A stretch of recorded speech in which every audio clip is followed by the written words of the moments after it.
আসতে পেরে আমিও ভালো আছি। ঠিক আছে?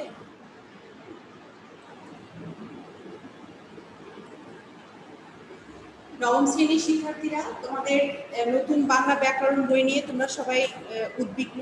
আসলে এখানে উদ্বিগ্ন হওয়ার কিছু নেই। তোমাদের সিলেবাসের সাথে সম্পৃক্ত করে খুব শীঘ্রই নতুন বইয়ের সাথে মিল করে তোমাদেরকে সিলেবাস দেওয়া হবে। আজকে আমি তোমাদের বাংলা ব্যাকরণের নতুন বই থেকেই সিলেবাস অনুযায়ী পড়াচ্ছি। তোমরা সবাই বের করো বাংলা ভাষার রীতি ও বিভাজন। বাংলা ভাষার রীতি ও বিভাজন। সবাই সবাই বাংলা ব্যাকরণ বইটা নাও আর পেন্সিল আর খাতা নাও, কারণ যে পয়েন্টটাকে আমি তোমাদেরকে নোট করতে বলবো সেটাকে তোমরা আন্ডারলাইন করে রাখবে আর কিছু খাতায় লিখে রাখবে। ঠিক আছে? বাংলা ভাষার রীতি,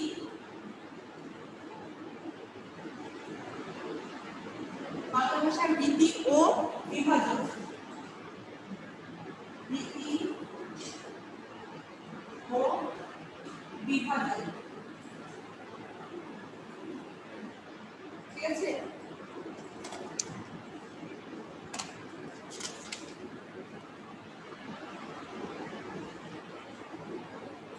এর আগে তোমাদের সাথে আমি আরেকটু কথা বলি। বাংলা ব্যাকরণে কিছু কথা আমি তোমাদের সাথে আলোচনা করবো। বাংলা ব্যাকরণ, ঠিক আছে? বাংলা ব্যাকরণ।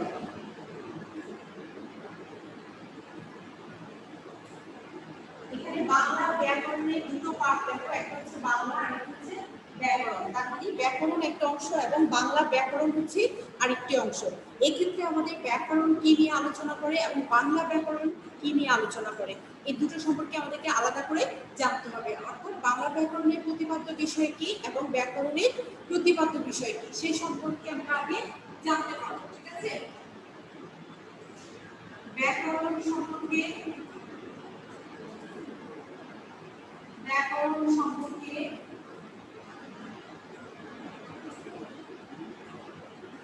জানতে পারবো। ঠিক আছে?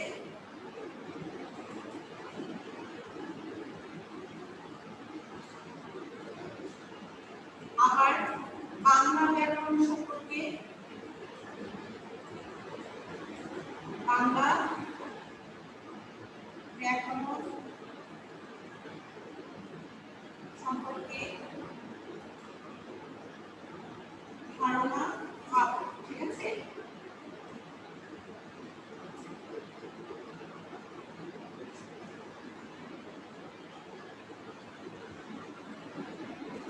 ব্যাকরণের আলোচ্য বিষয় কি সে সম্পর্কে আমরা জানতে পারবো। ব্যাকরণের আলোচ্য বিষয়,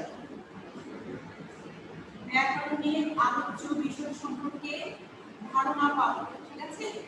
ব্যাকরণের আলোচ্য বিষয় সম্পর্কে ধারণা পাবো। এক এক করে আমি প্রত্যেকটা প্রশ্নগুলো তোমাদেরকে বুঝিয়ে দিব। এরপরে আসবে বাংলা ভাষার রীতি ও বিভাজন। ঠিক আছে? এখন আমরা বাংলা ব্যাকরণ এবং ব্যাকরণ সম্পর্কে আলোচনা করছি। ব্যাকরণের ভাষার স্বরূপ ও প্রকৃতি নিয়ে আলোচনা করা হয়। মানে ব্যাকরণ কি নিয়ে আলোচনা করা হয়? ভাষার স্বরূপ ও প্রকৃতি এবং রীতি নিয়ে ব্যাকরণটা আলোচনা করে। ঠিক আছে? ব্যাকরণের মধ্যে শব্দ, ধ্বনি, বাক্য ইত্যাদি বিশ্লেষণের মাধ্যমে ভাষার মধ্যকার সাধারণ কিছু বৈশিষ্ট্য আমরা খুঁজে পাই, সেটা কিন্তু ব্যাকরণের মধ্যে আলোচনা হয়ে থাকে। ঠিক আছে? শব্দ, ধ্বনি, বর্ণ এবং বাক্য নিয়ে ব্যাকরণের প্রতিপাদ্য বিষয়। আবার যে বিদ্যাশাখায় বাংলা ভাষার স্বরূপ ও প্রকৃতি সম্পর্কে জানতে পারবো সেটাকে বলা হচ্ছে বাংলা ব্যাকরণ। তুমি পার্থক্যটা একটু বুঝে নেওয়ার চেষ্টা করো। ভাষার প্রকৃতি ও স্বরূপ সম্পর্কে যেটা আলোচনা করা হয় সেটা হচ্ছে ব্যাকরণ, আর বাংলা ব্যাকরণ হচ্ছে বাংলা ভাষার, শুধুমাত্র বাংলা ভাষার ব্যাকরণ হচ্ছে প্রকৃতি ও স্বরূপে যে বিদ্যাশাখায় আলোচনা করা হয় সেটাকে বলা হচ্ছে বাংলা ব্যাকরণ। ঠিক আছে? পাঠ্যক্রমটাকে বুঝতে পেরেছি? তোমার প্রয়োজনে লিখে রাখো। ঠিক আছে? ভাষা, ভাষার যে কোনো ভাষা সেটা হতে পারে, যে কোনো ব্যাকরণ হতে পারে। ভাষার প্রকৃতি ও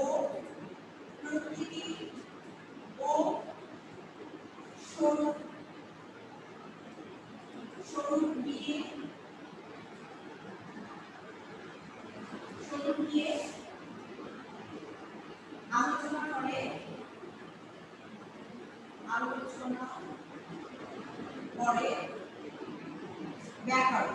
ঠিক আছে, ব্যাকরণ মানে ব্যাকরণ শুধুমাত্র ভাষার প্রকৃতি ও স্বরূপ নিয়ে আলোচনা করে, আর বাংলা ব্যাকরণ হচ্ছে বাংলা ভাষার প্রকৃতি ও স্বরূপ নিয়ে আলোচনা করে। ঠিক আছে, আশা করি তুমি এই দুটো আলাদা করে বুঝতে পেরেছো। প্রথমে আসো, বাংলা ব্যাকরণ প্রকাশিত হয় 1743 সালে। ঠিক আছে, এই জায়গাটা একটু আন্ডারলাইন করে রাখো, তোমার নবী থেকে আসতে পারে। তারপরে আসো আমাদের দ্বিতীয় প্রশ্ন হচ্ছে, আমরা ব্যাকরণ এবং বাংলা ব্যাকরণ সম্পর্কে জানতে পারলাম। তারপর হচ্ছে ব্যাকরণের আলোচ্য বিষয়। এবার চলে আসো ব্যাকরণের আলোচ্য বিষয়। আমি যে বললাম শব্দ, ধ্বনি, বর্ণ, বাক্য সবকিছু হচ্ছে ব্যাকরণের মূল প্রতিপাদ্য বিষয়। তার মানে ব্যাকরণ এই সব বিষয় নিয়ে আলোচনা করে। ঠিক আছে, ভাষা হলো বাক্যের সমষ্টি। ভাষা কি? ভাষা হচ্ছে বাক্যের সমষ্টি। ভাষা বাক্যের সমষ্টি। আরেকটি আমরা বলতে পারি যে বাক্যের সমষ্টিকে কি বলা হয়? ভাষা। ঠিক আছে, আমরা যখন মনের ভাব প্রকাশ করি তখন কিন্তু আমরা অনেকগুলো বাক্য ব্যবহার করে থাকি। একটা বাক্যে একটা কথা বললেও আমরা অনেক, যখন সম্পূর্ণরূপে প্রকাশ করতে চাই তখন অনেকগুলো বাক্য ব্যবহার করি। এই কারণে ভাষার সমষ্টি হচ্ছে বাক্য। বাক্য গঠিত হয় কি দিয়ে? শব্দ দিয়ে। বাক্য গঠিত হয় শব্দ দিয়ে। আবার শব্দ তৈরি হয় ধ্বনি দিয়ে। বাক্য তৈরি হয় শব্দ দিয়ে, আবার শব্দ তৈরি হয় ধ্বনি দিয়ে। এদিক থেকে ভাষার ক্ষুদ্রতম উপাদান হলো ধ্বনি। এই জায়গাটা আমরা খাতায় লিখে রাখবো। ভাষার ক্ষুদ্রতম উপাদান হচ্ছে ধ্বনি। ভাষার, আমি মূল পয়েন্টগুলো তোমাদেরকে বলে দেওয়ার চেষ্টা করছি। ভাষার ক্ষুদ্রতম উপাদান ধ্বনি। ঠিক আছে, ভাষার ক্ষুদ্রতম উপাদান কি? ধ্বনি। কিন্তু অবশ্যই তোমাকে নবীতিক প্রশ্ন আসবে। তুমি যদি প্রতিটা লাইন এভাবে পড়ো এবং বুঝো তাহলে নবীতিকে কখনো তোমাদের কষ্ট হওয়ার কথা না। তোমরা প্রায় বলো যে আমাদের নবীতিক কমন আসে না, কারণ তোমরা আসলে মনোযোগ দিয়ে পড়ার চেষ্টা করো না। তাহলে এই জায়গায় দেখো আমাদের কয়েকটা নবীতিক হতে পারে। একটা হচ্ছে বাংলা ভাষা কিসের সমষ্টি? বাক্যের সমষ্টি। ঠিক আছে, আরেকটা হচ্ছে বাক্য গঠিত হয় কি দিয়ে? শব্দ দিয়ে।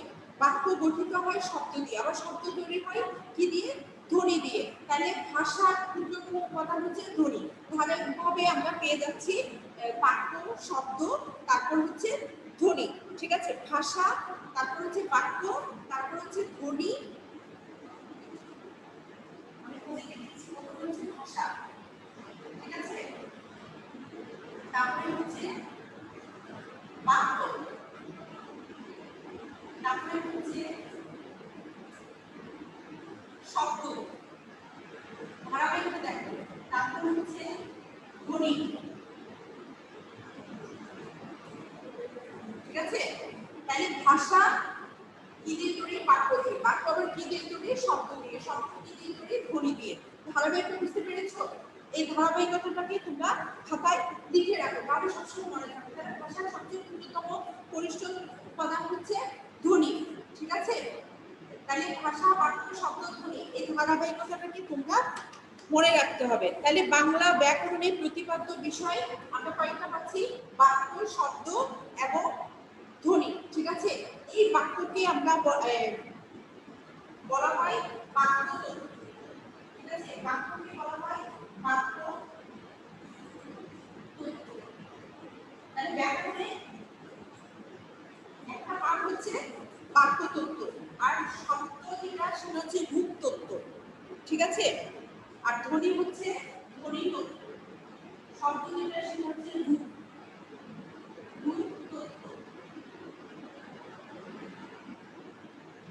আর ধ্বনি হচ্ছে ধ্বনি তত্ত্ব।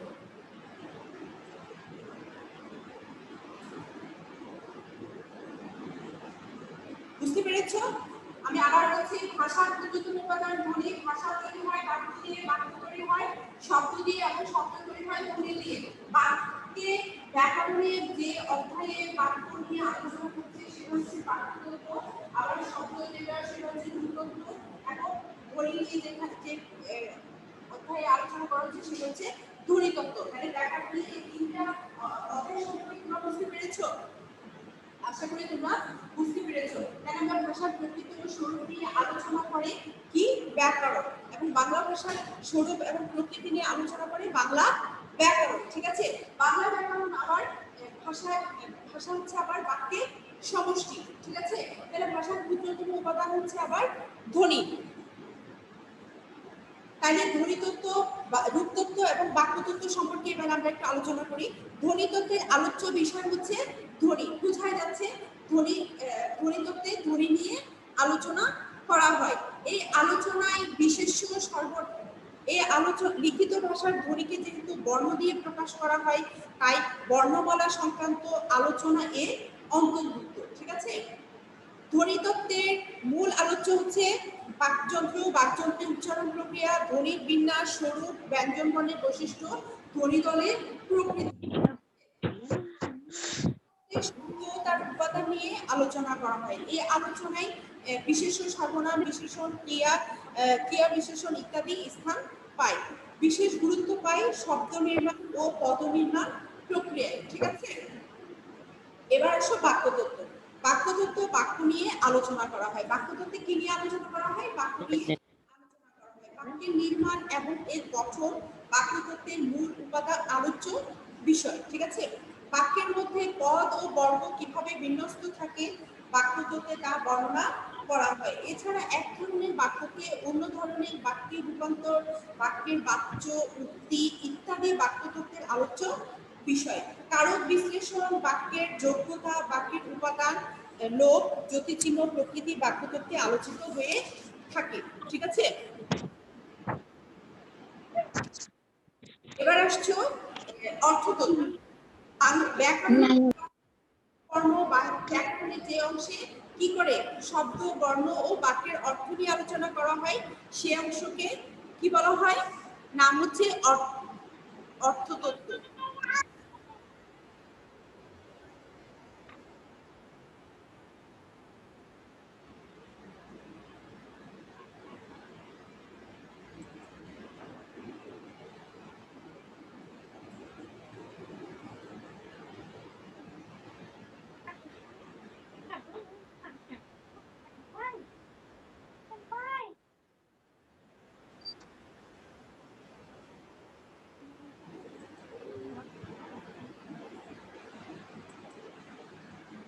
আচ্ছা ঠিক আছে, তাহলে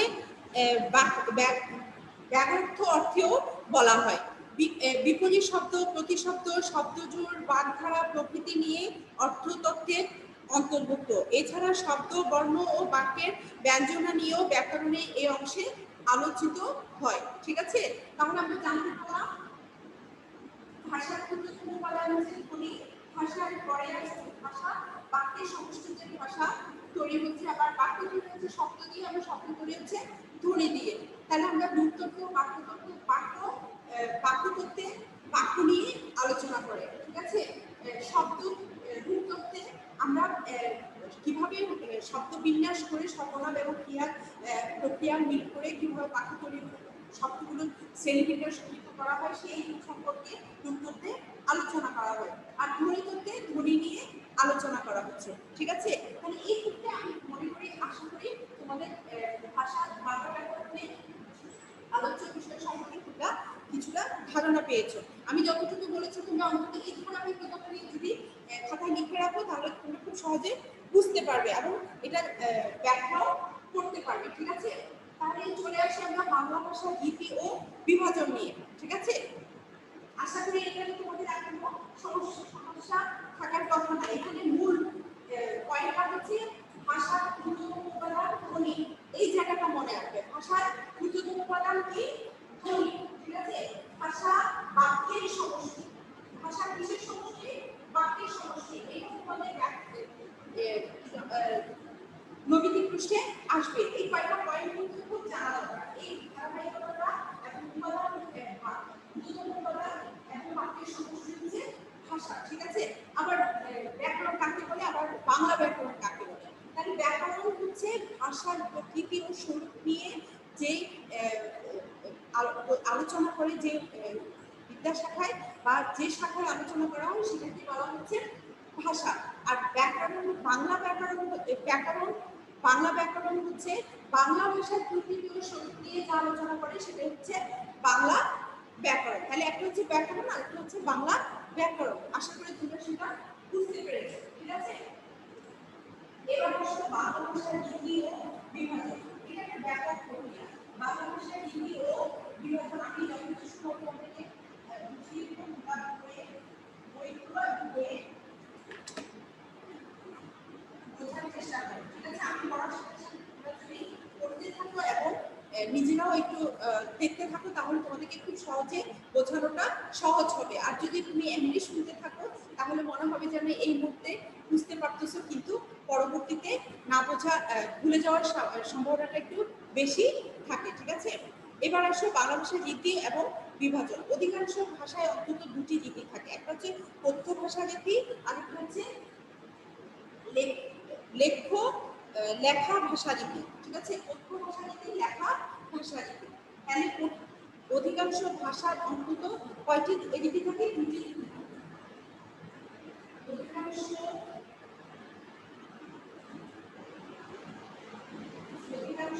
ভাষার দুটি রীতি থাকে। কয়টি রীতি থাকে? দুটি রীতি থাকে, ঠিক আছে? এক হচ্ছে কথ্য ভাষা রীতি, কথ্য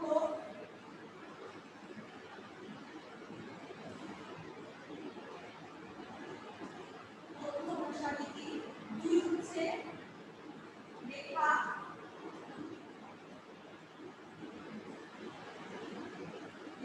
ভাষা রীতি, ঠিক আছে? ভাষার কয়টি রীতি রয়েছে? দুটো রীতি রয়েছে, একটা হচ্ছে কথ্য ভাষা রীতি আর একটা হচ্ছে লেখা ভাষা রীতি। আমরা স্বভাবতই এই দুটো রীতিতে আমরা বুঝতে পারছি কোন কি আলোচনা হচ্ছে, ঠিক আছে? কথ্য ভাষা রীতির মধ্যে আমরা যে ভাষায় মৌখিকভাবে মনে প্রকাশ করি আলোচনা সেটা হচ্ছে কথ্য ভাষা রীতি, ঠিক আছে? তাহলে আমরা কোন ভাষাটাকে কিভাবে আলোচনা করি এবং কোন ভাষাটাকে আলোচনার মধ্যে আমরা কোনটাকে কোন ভাষায় ফেলতে পারি, কোন লিপিতে ফেলতে পারি, সেটাকে বলা হচ্ছে কথ্য ভাষা রীতি। লেখা ভাষা রীতি আমাদের বই পুস্তক পাঠ্যে কোন ভাষা রচিত হয় এবং আমরা কোন ভাষায় সাধারণত লিখে থাকি, ঠিক আছে? সেটাকে বলা হচ্ছে লেখা ভাষা রীতি। এবার আমরা এটাকে লেখাও বলতে পারি, লেখ্যও বলতে পারি, ঠিক আছে? লেখ্য হচ্ছে তথ্য আর হচ্ছে লেখ্য ভাষা রীতি, মানে যেটা লেখায় ব্যবহার হয়ে থাকে, ঠিক আছে? তাহলে আমরা এক এক করে আলাদা করে দুটো আলাদা করে করি। তাহলে কথ্য ভাষা রীতি আগে আসছে, তাহলে কথ্য ভাষা রীতিটা কোনটা, ঠিক আছে? কথ্য ভাষা রীতিটা হচ্ছে ভাষার মূল রূপ। কথ্য ভাষা রীতি হচ্ছে ভাষার মূল রূপ, ঠিক আছে?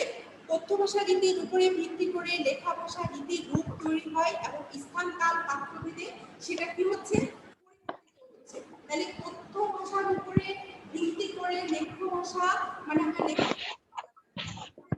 স্থান কাল পাত্র ভেদে আবার সেটা কি হচ্ছে পরিবর্তিত হচ্ছে, ঠিক আছে? তাহলে কিভাবে পরিবর্তিত হয় এবং কোনটা পরিবর্তিত হয়ে কোন ভাষায় রূপান্তরিত হয় আমি তোমাদেরকে সেটাও বলে দেব, ঠিক আছে? তাহলে কথ্য ভাষা হচ্ছে যে ভাষার আসলে মূল রূপ। তাহলে ভাষার মূল রূপ কোনটি? ভাষার মূল রূপ হচ্ছে কথ্য ভাষা। ভাষার মূল রূপ, ভাষার মূল হচ্ছে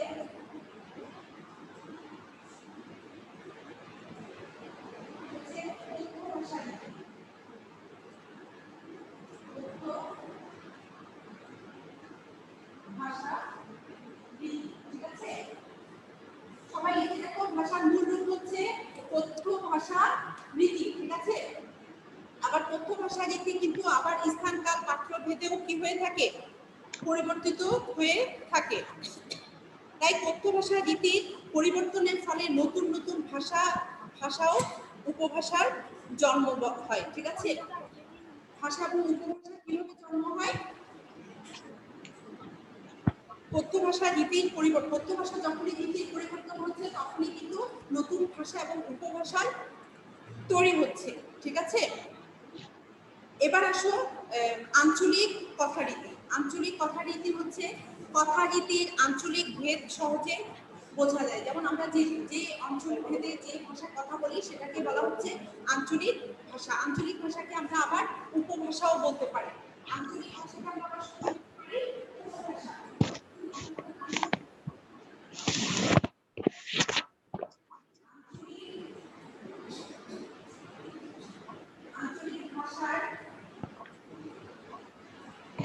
আঞ্চলিক ভাষার অপর নাম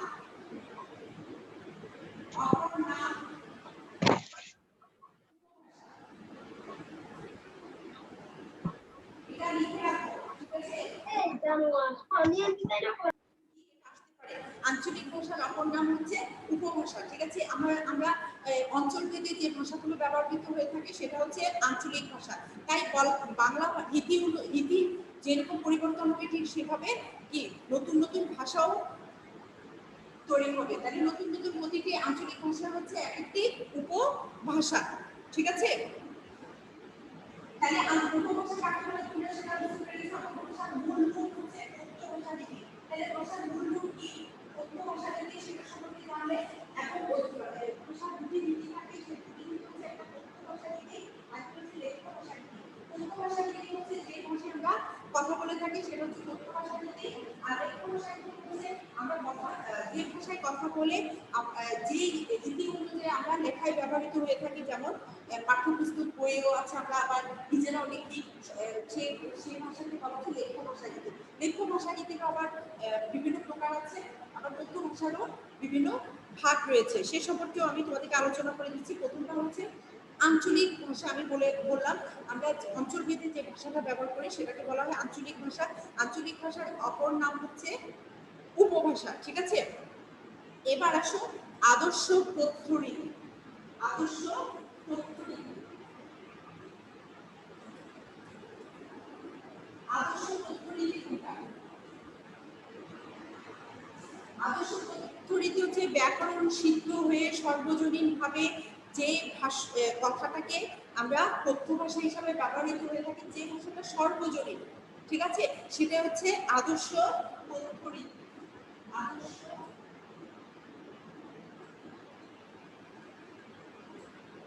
কথ্য রীতি, তাই এই ভাষাটা কিন্তু সর্বজন শিক্ষিত।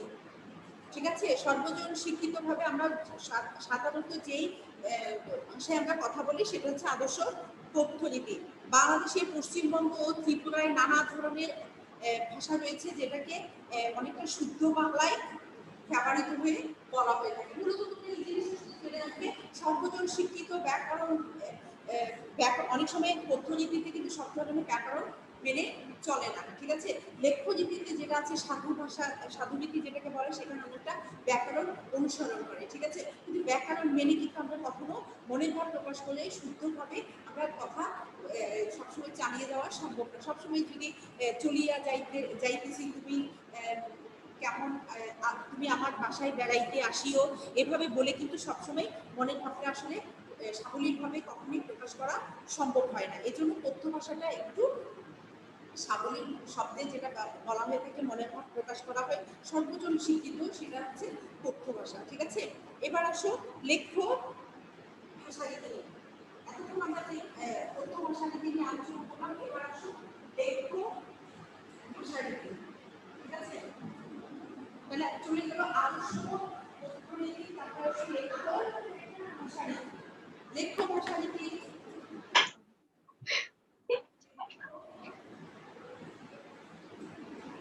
ভাষা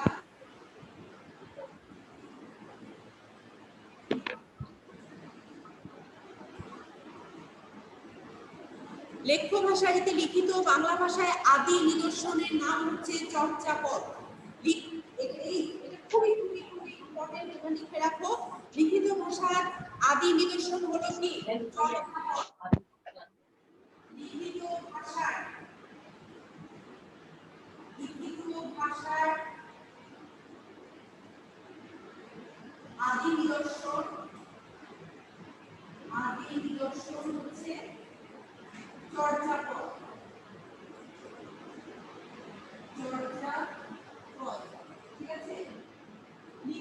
বা বইয়ে তোমরা আন্ডারলাইন করে রাখতে পারো। প্রায় 1000 বছর আগে লেখ্য বাংলা ভাষার কাব্যরীতিতে এটি রচিত। কি রীতিতে রচিত?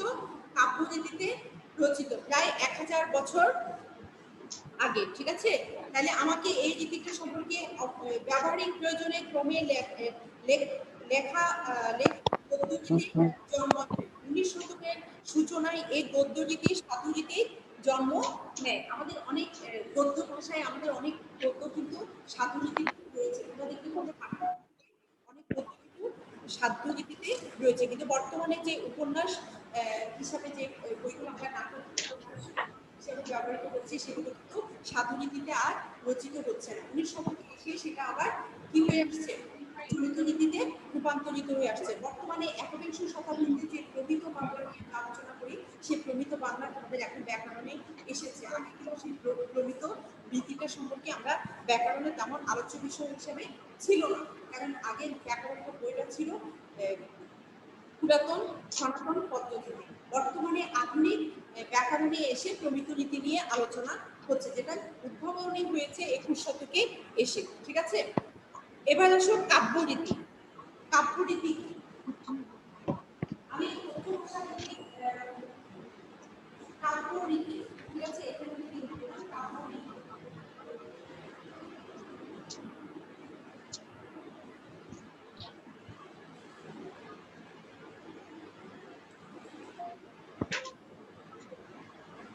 কাব্যরীতি হচ্ছে বাংলা কাব্য দুই ভাগে বিভক্ত, পদ্য কাব্যরীতি এবং গদ্য কাব্যরীতি। বাংলা কাব্যরীতি কয় প্রকার? দুই ভাগে বিভক্ত। ঠিক আছে, কাব্যরীতি কয় ভাগে বিভক্ত? দুই ভাগে।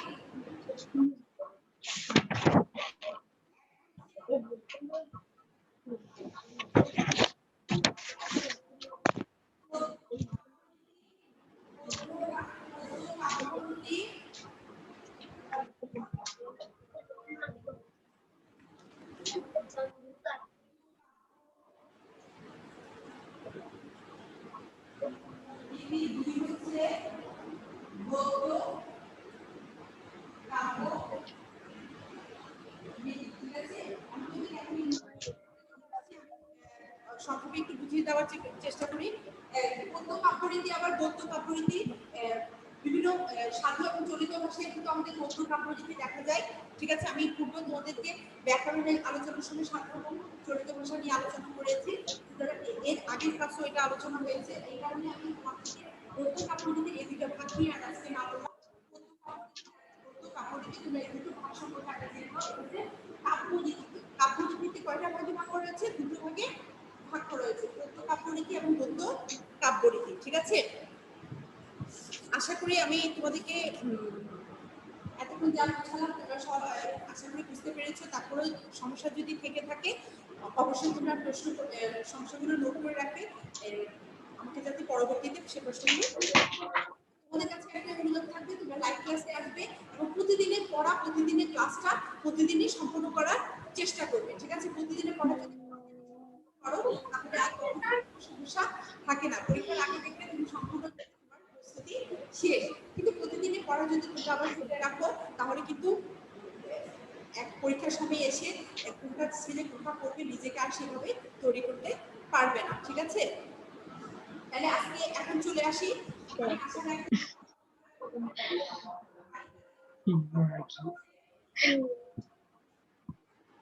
আরো কোনো প্রশ্ন থাকলে করতে পারো। ঠিক আছে,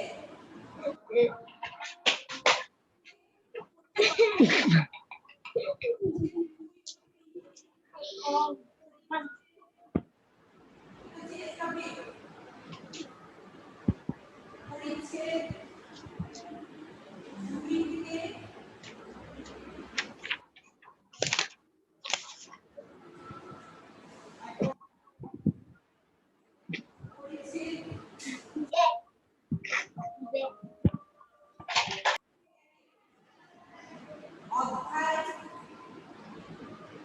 1-এর পরিচ্ছেদ 2 থেকে 10টি এবং পরিচ্ছেদ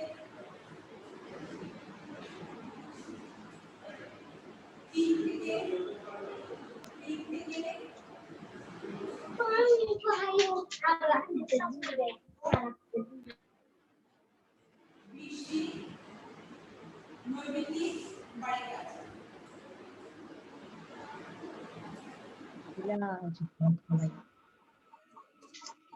তৈরি করবে, বুঝতে পেরেছো সবাই? এখন যখন তুমি নৈমিত্তিক তৈরি করতে যাবে তখন লাইন সাথে মিল করবে, সেখানে আন্ডারলাইন করে দেবে এবং নৈমিত্তিক তৈরি করতে হয়ে যাবে। তারপর সমস্যা থাকলে তোমরা লিখে রাখবে, ঠিক আছে?